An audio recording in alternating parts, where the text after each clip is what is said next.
Kneel Before Blog presents Kneel Before Pod.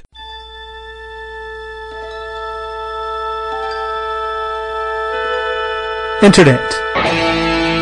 The current frontier.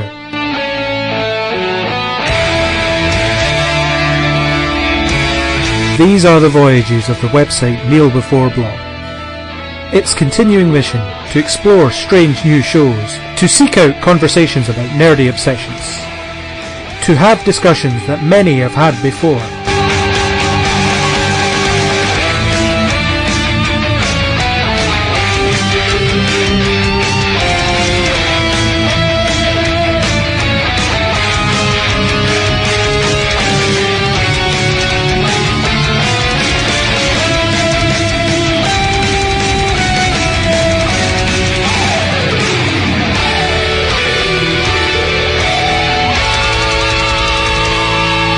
Greetings, listeners.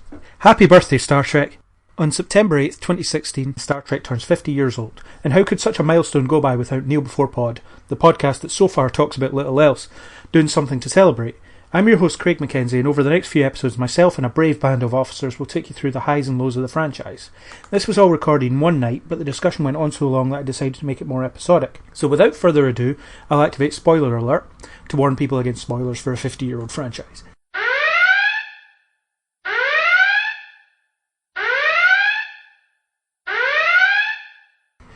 Now, to beam in the bridge crew.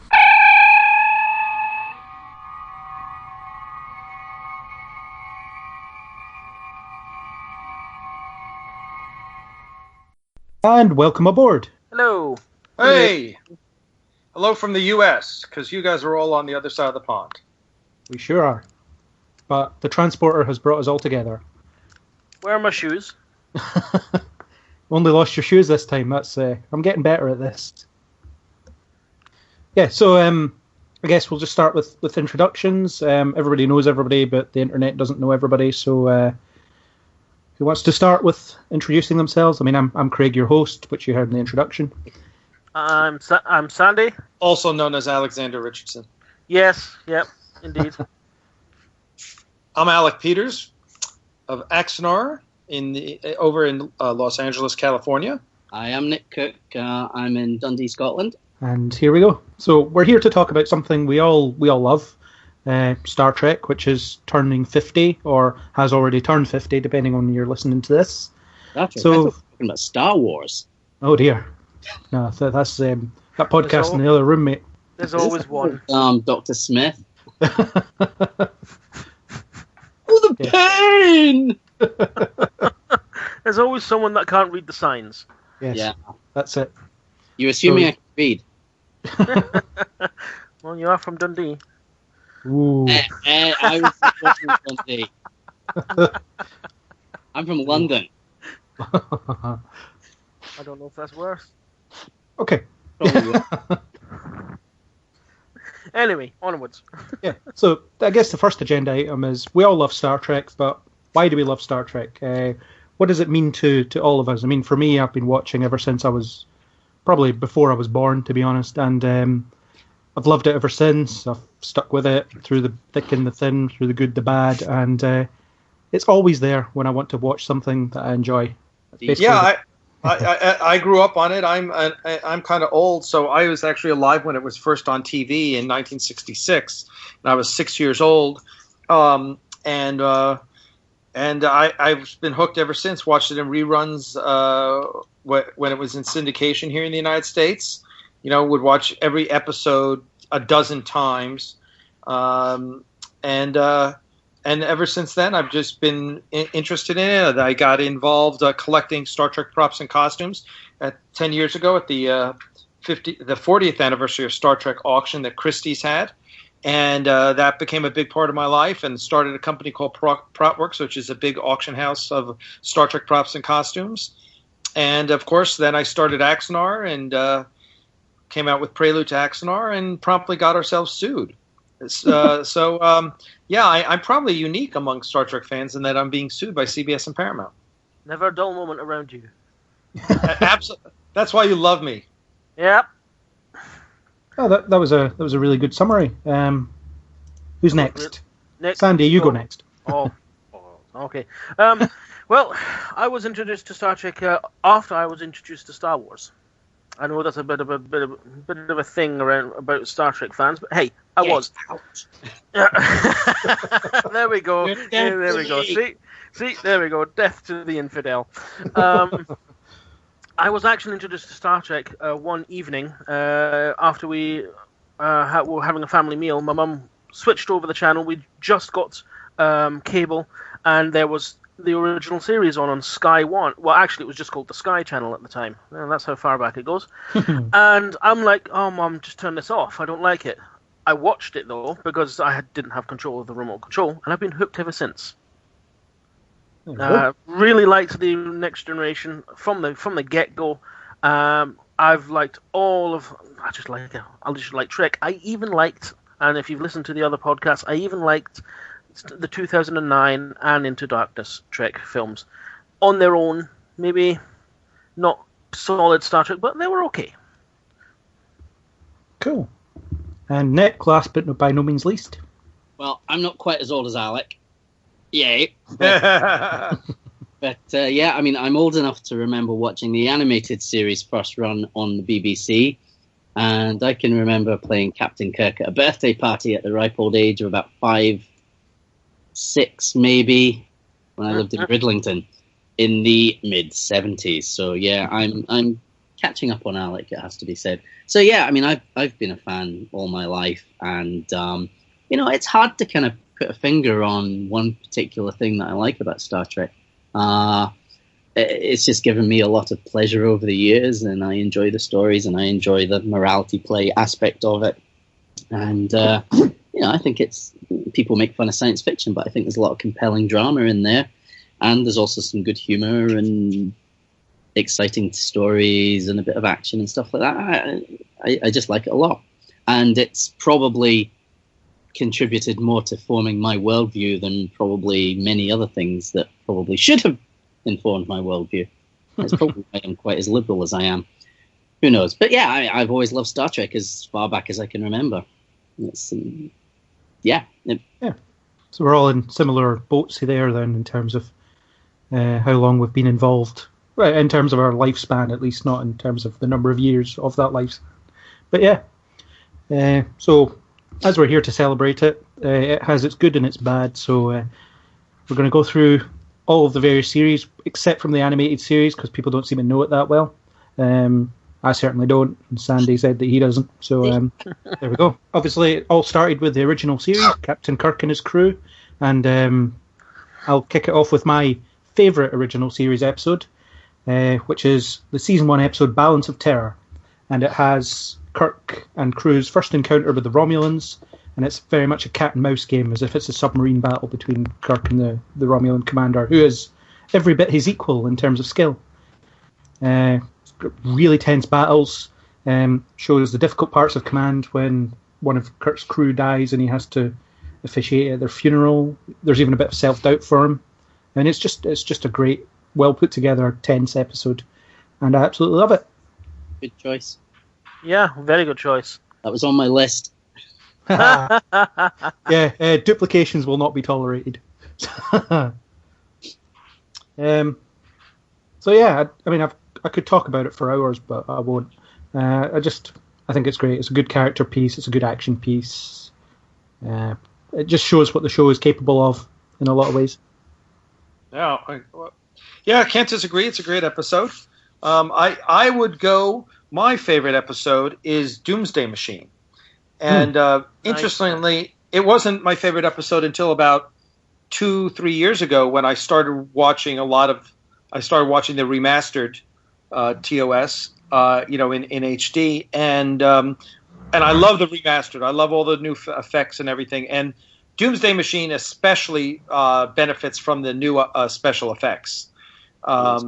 There's so much in that episode that is visual, that is effects, and obviously the new ones are significantly better. So I really like that. Plus, it's a great study in command. You've got William Wyndham's amazing portrayal of Matt Deckard, and he's just brilliant. his little callbacks with the data tapes to Captain Queeg and the Kane Mutiny is just, it goes over the head of most Trek fans. But if you've ever seen the Kane Mutiny, and why haven't you? If you haven't, it's one of the great American, actually a play first, and then a movie with Humphrey Bogart and Jose Ferrer and Van Johnson and Fred McMurray. It's great, just a great movie. So I love that. It's shot beautifully. It looks fantastic in the remastered. You get just great Spock and McCoy stuff. Scotty being the miracle worker. Kirk. I love it. I love Kirk's. What are you doing with my ship? And of course, Spock's Vulcans never bluff. No, I don't suppose they do. So it's just, there's so much goodness in that episode. So that's why it's my favorite. Yeah, it's a great episode. It was high on my list, and it was a tough call, but I'm glad I went with Balance of Terror because it came up anyway. So, Sandy, do you want to go next? Okay, mine is The Devil in the Dark.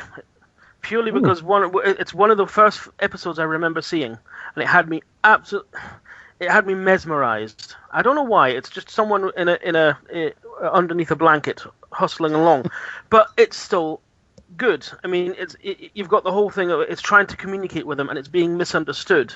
You've got Kirk and Co getting only one side of the story, but then slowly learning actually there's more to this, and you've got one of McCoy's best lines in the entire series. I'm beginning to think I can cure a rainy day. It's not. I'm a doctor, not a bricklayer. There's that one as well. Yes, I forgot. Actually, I completely forgot about that. Cut. But no, I just like how it's. They learn that you shouldn't always take one person's side of the argument. You should always try and find the other side as well, and make the proper decision with all the information to hand. And that's I think that's a lesson a lot of people need to listen to right now. And it's quintessential Star Trek. Yes, exactly. It is that is the quintessential Star Trek episode. And who could forget the delivery of pain yelled by Spock? Pain! Oh, of course, and the no-kill eye. Yeah, it's a classic. Mm-hmm. Yeah, great choice. Well, it's interesting that you chose that one, because I chose almost the flip side of that, and I chose Mantrap. Similar. Wow. Completely fascinating choice. I'll tell you, Mantrap is not, in the way they resolve it, a quintessential Star Trek episode, and it hasn't. It's still in that kind of raw stage, and they haven't quite got to that stage where they're kind of trying to figure themselves out, and they've not quite got to that point where actually we're better than this, and we're looking at both sides of the story. In Mantrap, they really don't look at the other side of the story, and the ending is really quite uncomfortable in that you could have saved this creature, and it's the last of its kind. Right. But it's also that there's a melancholia to that ending that I really like. But also, the main reason I really like it, it's the first episode that aired. Despite the fact that there's still... It's not the first episode shot, but the first episode aired. They're still kind of finding their feet, but they're in their characters. The characters are so much there at this point. And there's I very vocally... My favourite part of the original series is probably about the first 10 episodes. After that, I don't think it ever had the same quite tone and feel as those first 10 episodes.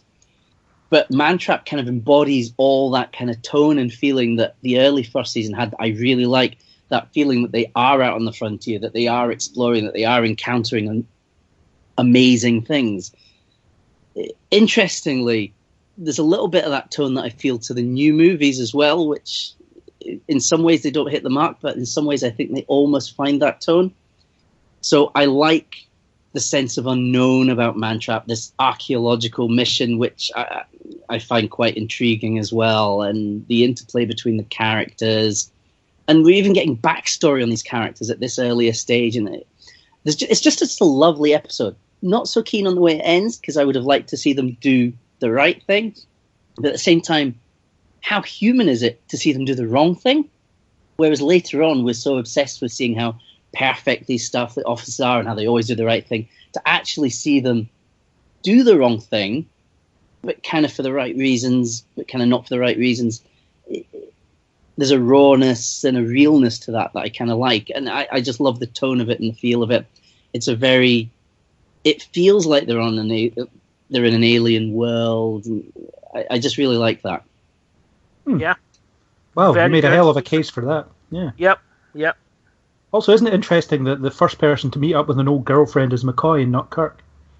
Yeah. But then again, That's still a good in their point. feet at that point, and they hadn't really got to that. I mean, it's much later on that you find that well, not much later, but certainly a good bit later on, before we get into the Kirk's, this slightly womanizing Kirk. I mean, in the first, Kirk is very different in that first half of the first season. He's not got the same brashness and that same cowboy thing about him. He's much closer to Pike than the Kirk we get to know later. That's a really good point.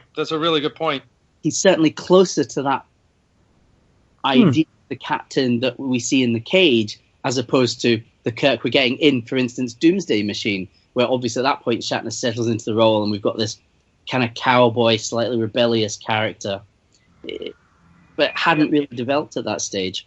Yeah, I suppose by that point they were writing for Shatner rather than just writing Kirk. But I like that Kirk, and again, that's one of the things that I like about the earlier episodes of the first season, that there is that kind of rawness and it feels very fresh, and yeah, I just like that. So yeah, Mantrap, definitely. Loads of ones I could have picked, but Mantrap's probably one I go back and rewatch more than anything, just because of that. They feel like they're on the frontier, they feel like they're exploring, they feel like they're out there on their own. Great case for that. So, unfortunately, they can't all be great. So we'll move on to the less than great episodes. And Alec, if you would like to kick us off with your least favourite episode of the original series. Wow. I know this is going to be the cheap way out, but it's got to be Spock's brain. Got that out of the way early. It's just, unfortunately, it's one that I remember the most, too. It's like, oh, even as a kid, I was like, they took out his brain. That's kind of dumb. So, yeah, I just... although I will say the redeeming thing is the scene at the end when McCoy is working on to put his brain back in his head, and he starts to lose the knowledge. That was kind of interesting. It's a good point for McCoy, but just Spock's brain. It's like, come on, the overall cheese level is just a little much to handle. Standard season 3, really, isn't it? Yeah. Cool. That's universally known as the worst episode, or one of them anyway. So for me. Yeah. So Sandy, what one did you dislike? Anything with Harcourt Fenton Mudd. Oh, really? I don't know what it is about the man. It's cheese. It's so cheese. It's gorgonzola. I don't like him. I really don't. Which Mudd episode specifically? It'd have to be Mudd's Women. I really can't say. It's very hard for me to say exactly why, because I don't like to hate on things as such, especially when it comes to Star Trek. It's just the overacting. I mean, I'm not. I mean, I'm no offense to what was it, Roger Carmel, who did Harry? Mm-hmm. Yeah. I mean, no offense to him, but I just think Harcourt was always just over the top and just too risky and double entendre. I think maybe that's what I just don't go down with that. That's what it is. It's hard to tell why I don't like it. It's just when you see something and you've watched it a couple times and you just go no, just no. That's. I can't really give a good explanation. I really wish I could. It's just I can't. I really want to see you cosplay Harry Mudd now. Well, I've got the body figure for it. Or Cyrano Jones, go for him. Fair enough. I can see why people wouldn't like Mudd. I guess he's a bit of a Marmite character. I don't mind him personally, but I like Mudd. Yeah, He doesn't appear that often, so there's that. So, Nick, what's your least favourite? Okay. Yeah, I find it very hard to pick a least favourite because there's episodes I really like and then there's episodes I'm kind of mediocre about. But I probably have to say, I'm going to say Plato's Stepchildren. It's just terrible. It's terrible. It's you know what? It's got one notable thing about it. It's got that whole interracial kiss thing that we make so much about. Hey, good for that. Well done. It's a terrible episode. It's just We've got you going now. Purely acting from Shatner is dreadful. And Shatner's up and down. You know, sometimes he's good, sometimes he's hammy. He's particularly hammy in this. And just, the magical mineral that gives them super telekinetic powers and... I can't argue with you there. It's awful. It's awful. It's a low point of the series. And to be fair, season 3 had a lot of low points. This is a particular low point. Yeah, I can't disagree with that. It's not especially good. For me, I would have to go with the season 1 episode, The Alternative Factor. I just think it's dreadful. I like it. Whoa. And I'll tell you why I like it. Part of it was filled with Vasquez Rocks, and I love Vasquez Rocks. And I love when they get off the ship. That's a big thing to me. When they get off and on planets, I love that. But that last scene on the bridge, Shatner's really good in it, and there's just a nice tone to that. And what of Lazarus? There's just something about that I like. I realise it's probably I'm aware it's high on everybody's least favourite list, but I actually quite like it. Yeah, for me, the story was all over the place. It doesn't really go anywhere. I don't disagree at all. It is all that interesting. Lazarus was really annoying, and those common interludes where he's fighting himself, and you've got that weird camera filter that just shows them color flipped or whatever, and they're just pushing each other around. It's just corny, It's not something I would show to anyone to say, hey, you should watch Star Trek. All very fair points, and I don't disagree with any of them. I still like it. Oh, well. I can't get past his funny, silly-looking, improbable-looking spaceship. Thing is, it could have been interesting because you had this whole parallel universe thing, that obviously will become important in later shows. But I think the first time they did parallel universes as well. Yeah, and that was how they did it. Yeah, actually, yeah, that's a good point. Yeah. I agree, it's not a strong episode, but there's just something about it I've always liked. And it may not even be my least favourite, but it's the one I think about when I think of bad episodes of Star Trek, so it went on there. So we've gotten through the original series. Some good choices in there, and I'll be sure to write them up in the show notes. But now we move on 80 years or so to the next generation with Captain Jean-Luc Picard and his crew sitting in their beige bridge, flying around the galaxy, talking at people. Start off with the good. So, Nick, you want to go first? Absolutely. I'll just start this off with, when TNG came out, I mean, I was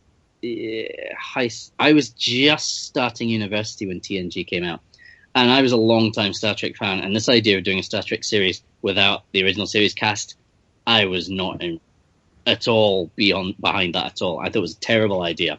And I remember many people did. And funnily enough, this happens every time there's some kind of new series or reboot or whatever. But anyway, I remember watching the pilot on video rental and thinking it was dreadful. Dreadful. It was awful. And then I got another rental. I was about to say DVD, but it was video, VHS. Another rental with another couple of episodes, and they were just awful. I remember thinking, this is the worst idea ever. I'm never watching this again. Jump ahead about a year or two, and somebody at university had, and this obviously how far back it was, we didn't have digital downloads or anything like that. People used to get bootleg videos. And guy at university had bootleg videos of season 2, and we're talking like about 10th generation copies. They were terrible quality. I thought, okay, I'll give it a look. And I started watching the second season, and I kind of started getting into it. Actually, this has gotten a lot better. Then I got to season 3, and I was like, oh my God, this show's amazing. So I kind of gone full circle. And I kind of learned from that. It's like, you know what, I'm never going to prejudge these things again.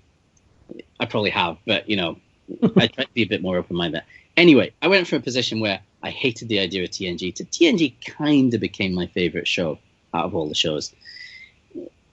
Anyway, favorite episode, season 3, which is the definitive season of TNG for me.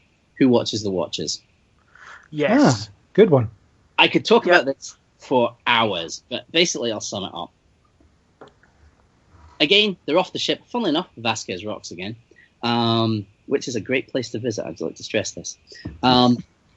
Anyway, they're off the ship. They go to rescue this personnel from the duck line that are monitoring this Bronze Age Vulcanoid civilization, and there's an accident, and someone goes missing, and they end up being seen by the natives on the planet. So they end up with this whole Prime Directive mess that they have to kind of fix, where the natives think Picard's a god, and how did they get out of this?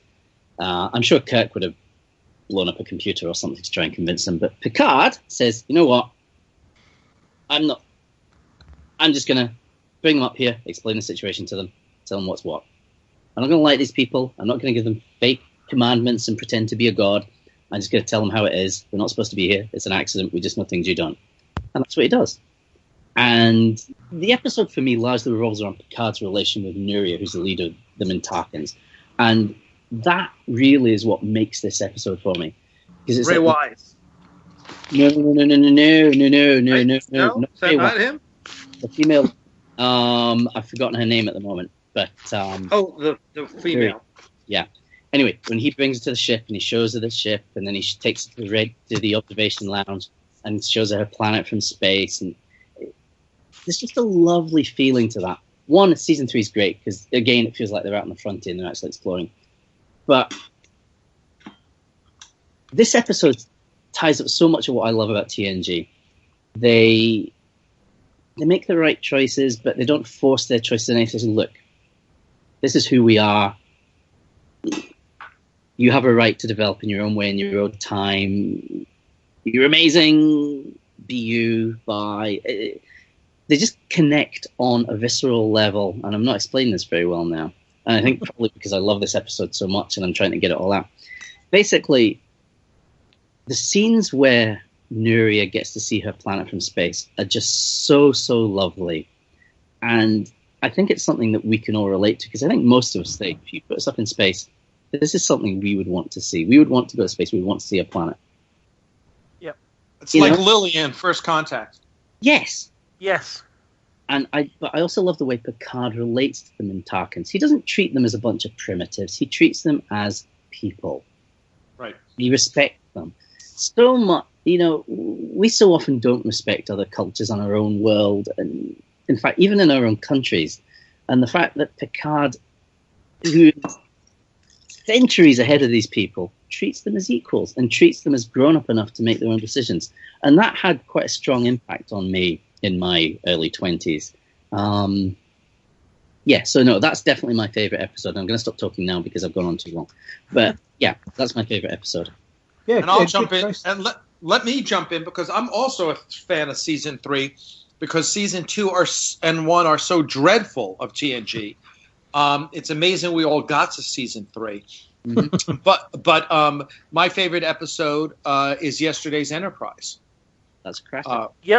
Which is simply just mind-boggling. Well, first of all, we have alternate universe and time travel, and you have a dark militaristic future for the Federation, where they're losing the war with the Klingons, and it's brilliant. And Guinan, obviously we have Whoopi Goldberg came in as Guinan, and this was her tour de force this episode.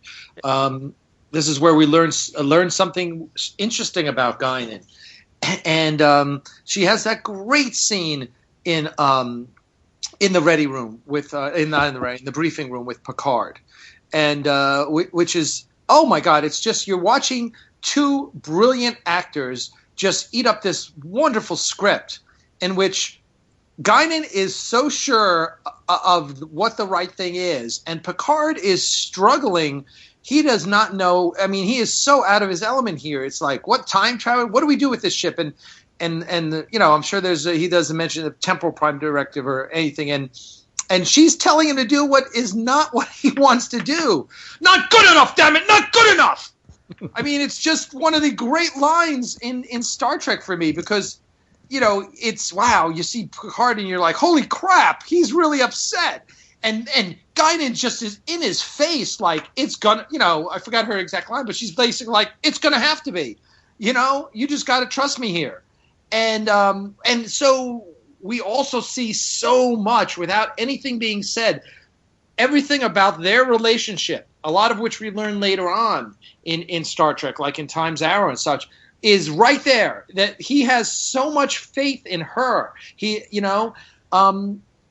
So it's great. And plus we have the Enterprise C, and we have great characters like Rachel Garrett, who I kind of wanted to see her in charge of Voyager, and and Castillo, and you got Tasha Yar back, and the way they then play that off later on in reunification, brilliant. So anyway, yesterday's Enterprise. There you go. Yeah, and who can forget the action beat where Picard vaults over the tactical console to man the weapons? Stuart loved doing that. Yeah, that'll be the day. Yeah, it's just impressive. And Riker's death, where the rocks appear from nowhere. I must have watched that episode about 1 million times when it came out. Actually, again on a really bad bootleg copy.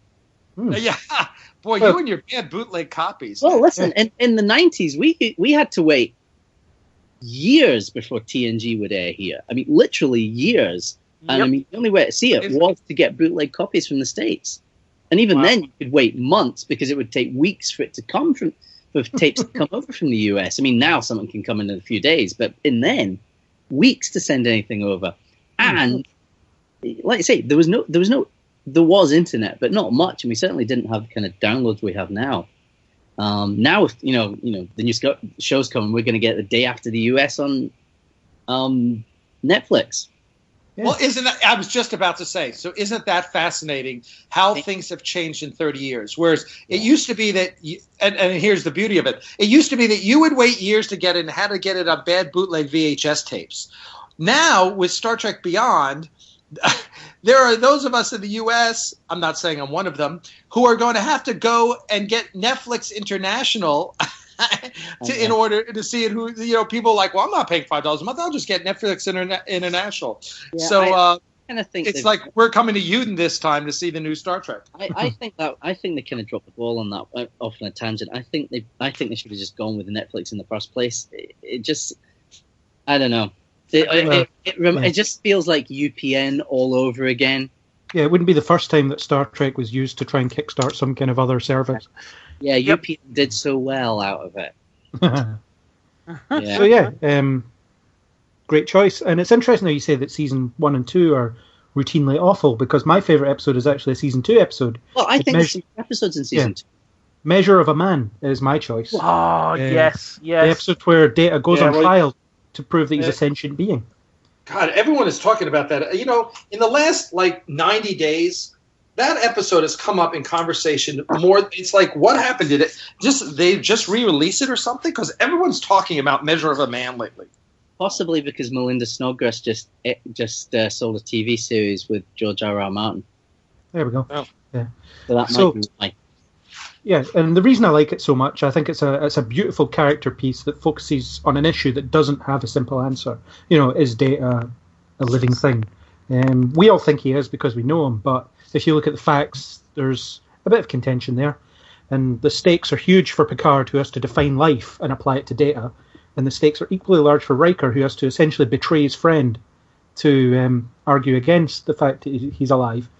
But by doing that, he's actually honouring his friend, because if he doesn't, then someone else will be found and all that stuff. It has a great Guinan moment where she sums it all up for Picard by likening it to slavery. If every ship has an android, you have generations of disposable people, and it's a really powerful scene. It's just a very well written episode all round, and on the Blu-ray there's an extended cut, which is even better, I think, than the theatrical and than the TV cut. I think it's a great episode. It sums up so many great issues, has great acting all round. It's just a joy to watch. Well, it's funny you should mention season 2, because one of my B choices was a season 2 episode, which we'll get to. So, Sandy, you're up last. Favourite TNG? Well, I'm a little bit further on. I think it's season 4. Now, I've got 3 really, really, really favourite TNG episodes. It's really hard to choose one, but I'll have to say The Drumhead. Another court case episode. Yeah, it's a nice conspiracy theory, showing you the how sometimes if even the famous, the people who have done much good can sometimes just be blinded by a hatred or something that they just don't like, and they just try and incriminate someone who's not really hasn't actually done anything wrong. And maybe it's because of recent events, but it just when I watched it the other day, it just sunk to me. It hit me as that's just so much like what's going on these days. You've got trial by media where people are being they're being accused by the police of something, and the media go all hogwire, and they've tried and convicted them before the person even gets to have their day in court. And that's much the same, because Admiral Sati, she basically had what's his name, the guy who lied. Please. That's him. She had him. She was convinced he was it before he even had his day in front of a jury, and then laying into Picard as well, but purely because he had the misfortune of being assimilated, and watching the pain on Picard's face as she how do you sleep at night?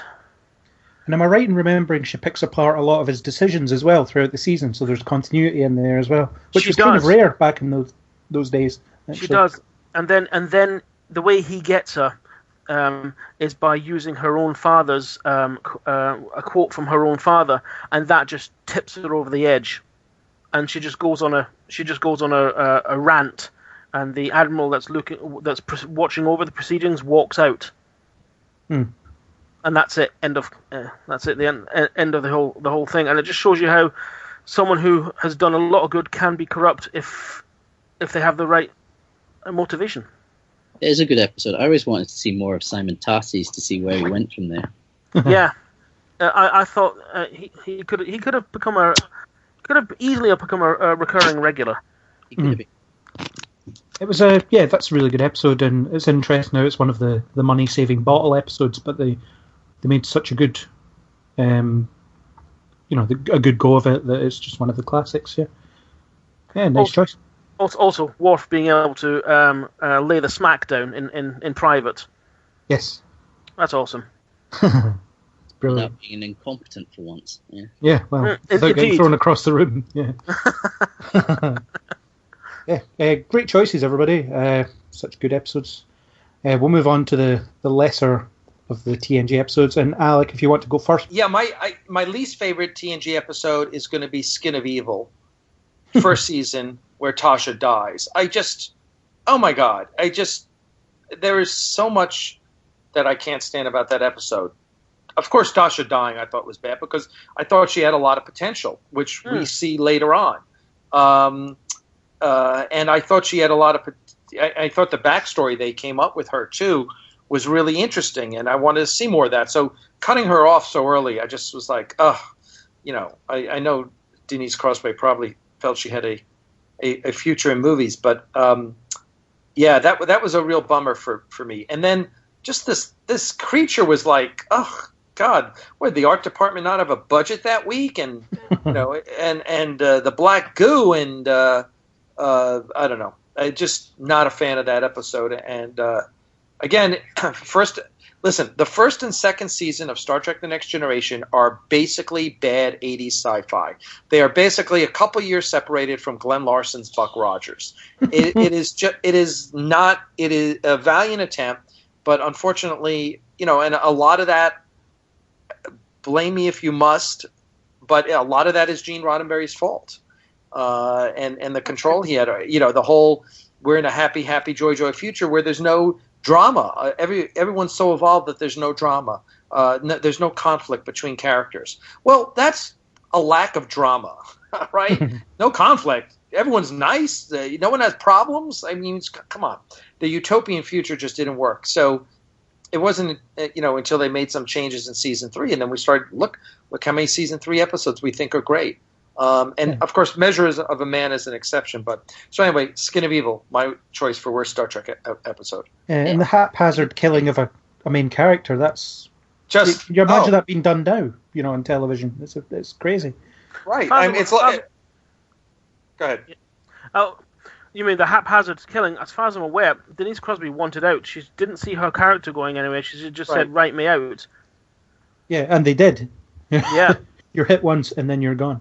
Mm-hmm. Yeah. It has that episode has one saving grace. The funeral scene is actually really nicely done. Yes. It's very touching. Yeah, it is. I agree. The rest of it's terrible. Yeah. No, a definite good choice for the bad. For me, I would say Code of Honor, another season 1 episode. That was on my list. God damn you. Yar being kidnapped by an African tribe race is basically the best way you can describe it. It's equal parts racist and sexist. It's it makes no apologies for it. The story isn't interesting, and wait. So that episode is basically the autobiography of Donald Trump. Oh, topical. He'll come after us. Well, he won't. But yeah, he'll stop me. Hey, he'll stop me from getting in. That's true. Yeah. But yeah, the story isn't interesting at all, and it has that really sanctimonious, holier-than-thou attitude that early TNG had, where we're so much better than you, and we're going to show you how much better than we it's are. very guilty of that, yeah. So it's painful to watch, and I can't watch it. If I was to rewatch TNG, I'd probably skip it. It adds nothing. It is definitely an episode that I would go skip. If I'm channel hopping and I see it. Usually if I see Star Trek listed when I'm channel hopping, I'll go, "Oh, what's that?" And then if I see that, I'll go, "No, skip." Cool. Well, that was my offering. That's about as bad as it gets for TNG for me. Sandy, do you want to go next? Sub Rosa. Guy, you bastard! Okay. Hang on. Let's just be fair to Nick. No. No. I'll actually. One other, you're fine. Oh, okay, fair enough. Sub Rosa, it's just slow. It's just not engaging. Again, it's another one that I'll just go, skip. It's just. I mean, I know it's a nice Gates McFadden episode. It's a nice little family history of the of Crusher and stuff like that. But it's just no. What is it about if people can't remember, like me? It's also a horribly racist Hollywood view of Scotland. Yeah, it's the Scottish ghost one, right? Okay. Yeah, exactly. Is it her great aunt or something like that dies? Yeah. It turns out Crusher's Scottish, and we hear about that in the 7th season. Okay. She inexplicably decides to spend some time in her great aunt's house instead of beaming back up and going on her merry way. And shagging her ghostly boyfriend. Yes. Well, it's been a while. I don't blame her if someone offers. Well, was the last before that not Riker when he was a Trill? Oh yeah. So yeah, that's such a bad episode. I forgot it existed. I half expect to see Greyfriars Bobby appear in it. Yeah. Yep. Well, Nick, now that we've stolen all your choices, what are you left with? Okay, I am going to say, funnily enough, it's first season episode, Naked Now. Yeah. Reasons why. TOS remake / sequel. It's a TOS remake, which is a bad idea for a start. But also, it's just bad. It's bad. There's I don't even have anything to say about it. It's just bad. Well, it has one saving grace. I'm fully functional. Oh, God. Yeah, that was cheesy as hell. The whole, Yar seduces Data. Really? That was just cringeworthy. The thing that always bothered me about it is it's only the 2nd episode and they've got everyone acting out of character already. And Data becomes a sentient dildo. Yeah. Really? Yeah.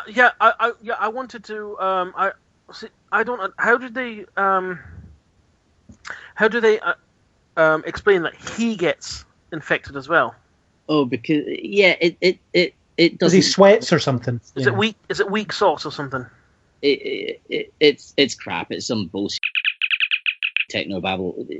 I can't even remember, but it's just a bad episode. They clearly didn't have a lot of ideas. Let's do a callback to the original series and do it really badly, because they took an episode in the original series that was pretty good and made it into a TNG episode that was really bad. Yeah, you get no argument from me on that. That noise was Alec leaving us briefly to switch to his phone. Yeah. So hopefully he will return shortly. No more power typing. It was woeful. Yeah, no, you get no argument with me on that one. Yeah. It's not as woeful as Sub Rosa, though. Well, maybe it is. Yeah, it was for me. It was a switch up between Menage a Trois and Sub Rosa, because Menage a Trois is okay, but I don't mind the comedy episodes. Yeah, Luxana is grating on me. Luxana's the TNG equivalent of Harry Mudd, so yeah. Yeah, she grates on me. I mean, no offense to Majel Roddenberry, but because she nails it. She's meant to be irritating, and she's meant to be over the top, and she does it well. It is just grates on me. Interestingly, talking of Luxana, they gave her one really, really good straight episode in season 7, Dark Page. Yes, and that's a pretty amazing story. The one with Kirsten Dunst. Yep. Yeah. So that's an excellent, beautifully written and beautifully acted and directed episode. Which, considering Luxana's in it, is always amazes me. Because she's not too offensive in that one. Actually, I will admit. I must admit, anything with her in the first couple of seasons I find pretty much unwatchable. Manhunt is dreadful. Although it does have the great Shakespeare. Manhunt probably should be on my list of episodes, of worst episodes, because it's dreadful. And I can't... Haven from the first season, which is when you first meet her, that is awful. In fact, actually, you know what? That's worse than Naked Now. That is a terrible, terrible episode. Nick managed to sneak 2 in there. Impressive. Nothing redeeming about what happened in that episode either. Yeah. Later episodes, there's more to her, but she's just an irritating character. And again, when she turns up in Manhunt, she's annoying. Did I open a floodgate here? Yeah, pretty much.